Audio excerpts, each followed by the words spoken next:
Welcome to टेक्योन। आज हमारा ज्ञान के बाद क्या है? आज मैं आपसे एक क्वेश्चन पूछने वाला हूं। मैं आपसे पूछता हूं, ये जो फोर्स होता है ये एब्सोल्यूट होता है या रिलेटिव? बहुत सारे लोगों को ये हमेशा लगता है कि ये रिलेटिव है, और मुझे भी पहले यही लगता था। तो मैं आपका आज ये भ्रम दूर करने जा रहा हूं। और फोर्स जो होती है वो परफेक्टली एक एब्सोल्यूट क्वांटिटी होती है, ये फ्रेम ऑफ रेफरेंस पे डिपेंड नहीं करती है। इसको समझने के लिए बड़ा अच्छा एग्जाम्पल मैं लेता हूं आपके सामने।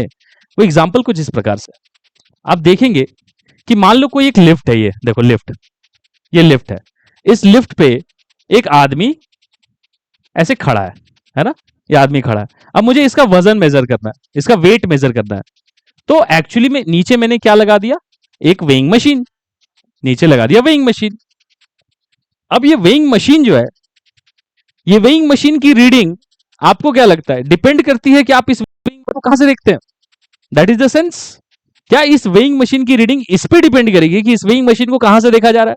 जैसे आपको इस चीज को ऐसे सोचेंगे, आपका मन में आंसर आ जाता है। चलिए उसको मैथमेटिकली मैं करके दिखाता हूं क्या कहने का मतलब है। लाइक सपोज एक आदमी खुद लिफ्ट के फ्रेम में है, इसको बोलते हैं एक्सेलरेटिंग फ्रेम ऑफ रेफरेंस।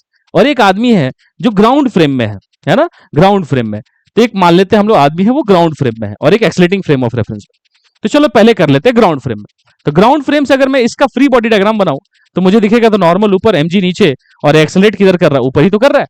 तो एक्सेलरेट ऊपर कर रहा है। तो क्या लिखेंगे इसका फोर्स का equation? n minus m g is equal to m a. तो n इक्वल टू कितना हो जाएगा? mg plus m a. मतलब टेक्निकली एक वेइंग मशीन मेजर क्या करता है बेटा? Weighing machine always measures normal. Weighing machine doesn't measures the weight. mg measure नहीं करता, वो नॉर्मल मेजर करता है, ठीक है ना?